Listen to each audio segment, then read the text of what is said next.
Hi everyone, we are here with Jenny from Maris Farms.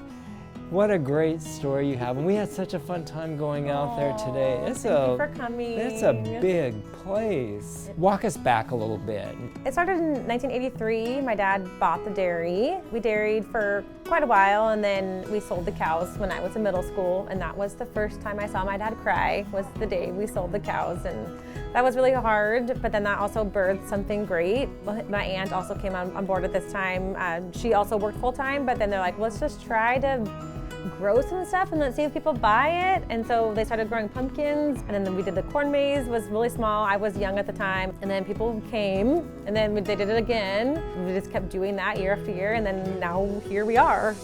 26 years later, we see like 70,000 people a year.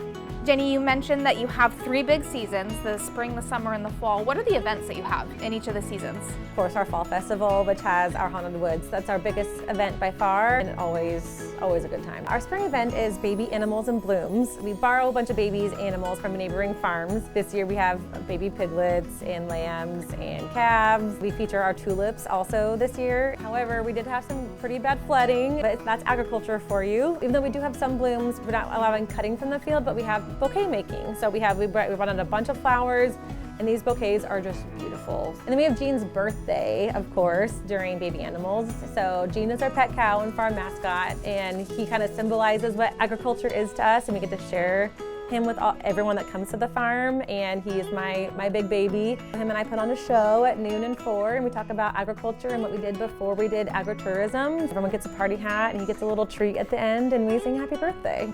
There's the events and the fun, but you can tell that there's a deep history there in the dairy farm and in agriculture, just from the wear areas on the concrete where the cows used to stand when they were being milked, and your handprints as a young kid in the different concrete slabs that were poured.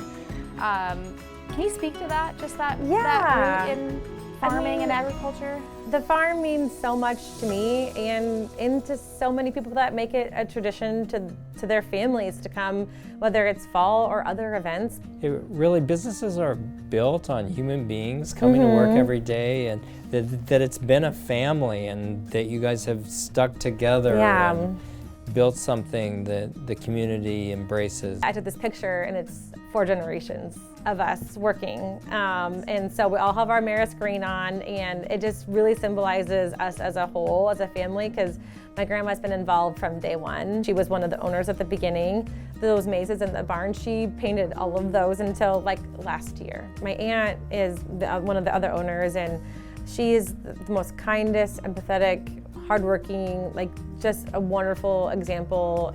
To see that picture of all 4 of us is just something that warms my heart, and we're all very, very close. Was working at the farm always in your game plan? Because you grew up there. Yes and no. It was a love-hate relationship for a long time. There was one year, I think it was 2019 or 2020, that I did not work, and it was devastating to me. I thought it would be easy to not be there, but it was really, really hard to watch everyone else go through the motions and not be a part of it. And now that I'm there full time and have been since 2021, I don't have a plan B. Like, this is my only option. I think some people can look at something that's grown over 26 years and kind of feel like, well, they got lucky, or it's always been here, but it really has been a year-over-year reinvestment, sacrifice of time and money and heartache and good seasons and bad seasons. Yeah, it's so important to support agriculture in any way, shape, or form. Once agriculture is gone from something, once a farm is gone, it's gone, and it's so important to support where you can. Well, it's a great story, the Maris Farm, the Maris family farm story. And they have a great event going on right now called Baby Animals in Bloom. So please come visit them. What a great story.